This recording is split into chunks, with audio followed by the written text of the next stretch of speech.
এইসব মাপজোক গুলো যে কবে শিখবো, ভাইও শিখায় না, একা একাই করে কাজ ভাই। কত আছে দীপু, ভাই। মনে মনে কি বলছিস তুই?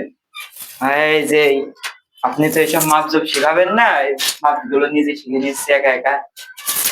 একা একা শিখে নিচ্ছে? জি ভাই। আসলে কেউ কাউকে কাজ শিখিয়ে পারে? নিজের ইচ্ছা থাকতে হবে, হ্যাঁ, নিজের আগ্রহ ইচ্ছা থাকতে থাকে। হবে। এই যে তুই হচ্ছে, আমি যে মাপ গুলা করেছি সেই মাপ গুলা যে একে একে এসে শিখছিস, এটা কার অভিজ্ঞতা বাড়ছে? তোর? জি। আচ্ছা, এখন হচ্ছে এই যে ট্যাব গুলা দেখ কত ইঞ্চিতে আছে। হ্যাঁ, অবশ্যই আমি যেখানে যেখানে কাজগুলা করব, অবশ্যই এইসব মাপ গুলা দেখবি।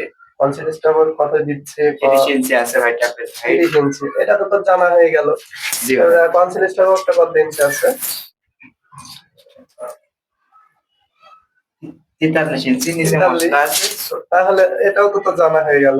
এইগুলা কেউ কাউকে শিখিয়ে পারে না, নিজের ইচ্ছা থাকলে, এই যে তুই যেমন এসে মাপগুলা দেখছিস, নিজের ইচ্ছা থাকলে পরে এমনি শিখা যায়। বুঝতে পেরেছেন? জি।